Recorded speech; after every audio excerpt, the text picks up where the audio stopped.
Just to all the class 11 student. So in our last session, we have discussed the meaning of the Constitution, functions of the Constitution, and authority of the Constitution. All right. And throughout the last session, I kept giving you an example about the Indian Constitution as one of the finest example of the best Constitution, and the why it is considered as one of the best Constitution in the world. Right. So today we will going to discuss a new topic which is still related with the Indian Constitution. And in this topic, we will going to discuss how the fine Indian Constitution was made and who were involved in the making of the Constitution and what kind of method they have adopted, election method they have adopted to elect the framers of the Constitution. So today's topic is how was the Indian Constitution made? So Indian Constitution was formally made by a group known as Constituent Assembly. Right? Now what is Constituent Assembly? Now, Constituent Assembly is a group of people who were elected for the purpose of framing, making and drafting of the Indian Constitution. Okay? So, people who were involved in the Constituent Assembly were some of the prominent leaders of the India, and they have contributed a lot during their freedom struggle.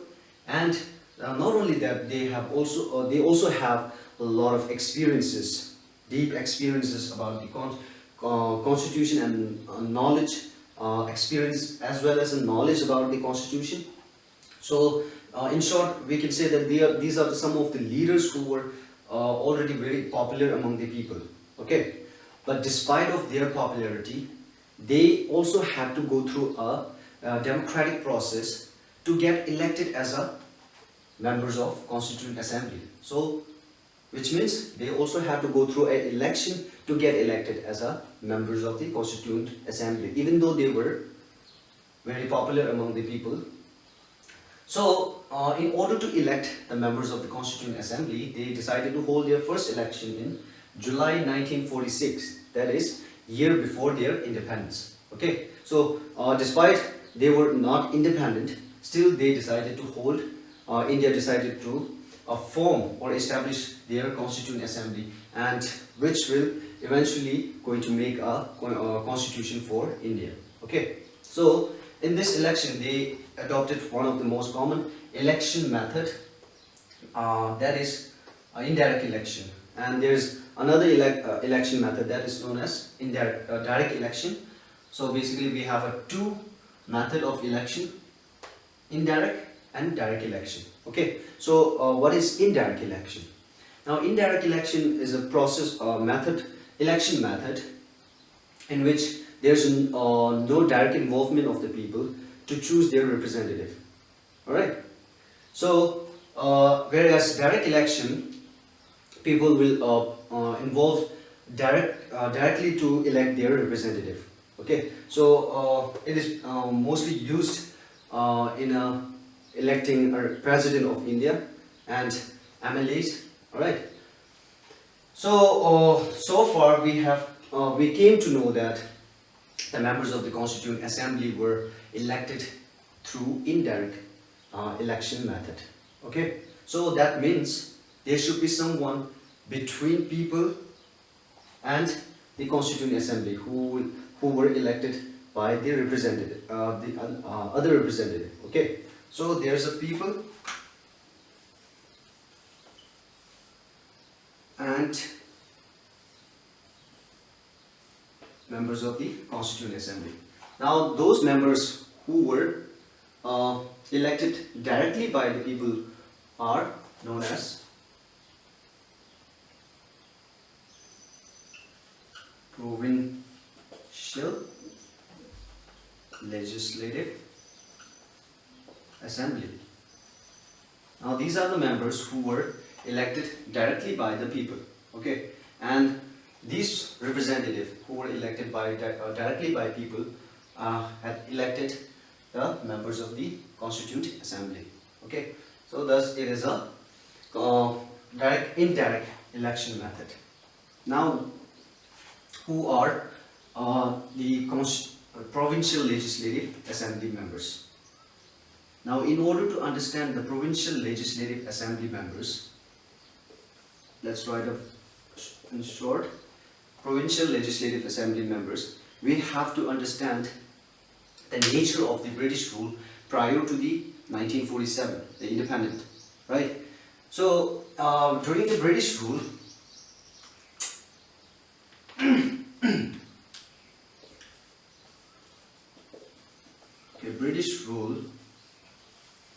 India was basically divided into, the regions of the India were divided into two categories. The first one is known as princely states, and the second one is known as British India provinces. Okay, British India provinces.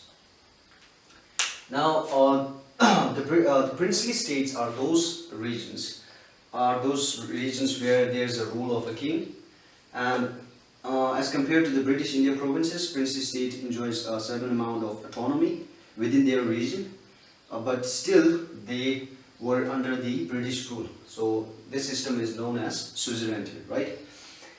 And the British India provinces are those regions which falls directly under the control of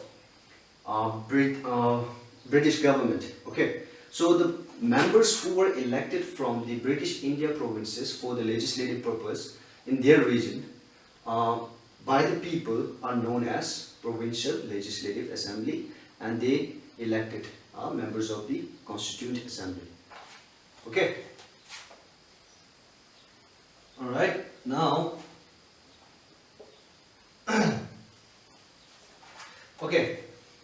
Now we were going to discuss why I've written undivided India. So initially when election was held, so the members of the Constituent Assembly were elected from both the regions of now India and Pakistan. Okay, so during that time the event of the partition was yet to occur. So the members were elected from both the regions, which now falls under Pakistan as well. Okay.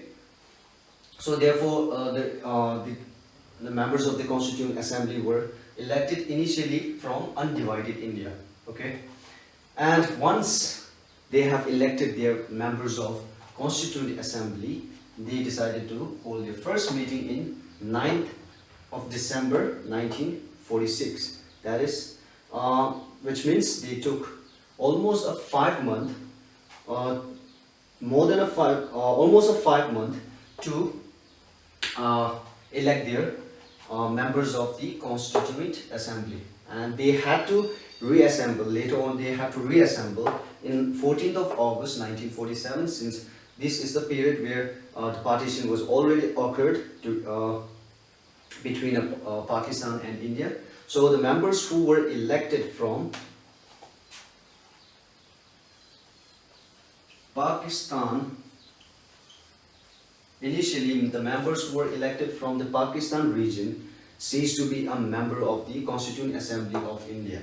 Obviously, right? Since they were no longer a part of India, members who were elected from the regions of the Pakistan no longer members of Constituent Assembly of India. Okay, so they had to reassemble. So these are some of the plans which were suggested by the British Cabinet Mission, who were there to facilitate or help in India to frame their constitution. Okay, so they successfully, and there are some other plans which were suggested by British Cabinet, and most of these plans were executed on the basis of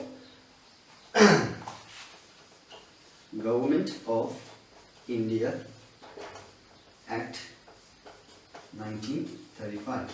Now this is one of the most important act which helped the India during those period, since they didn't have any constitution, since they were in the process of making their constitution, so they needed some law in order to maintain a peace and avoid a chaos in a country. So Government of India Act 1935 acted as a interim constitution.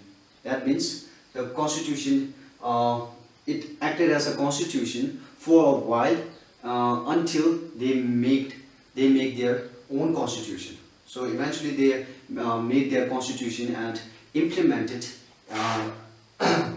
in 1950 January of 26, right?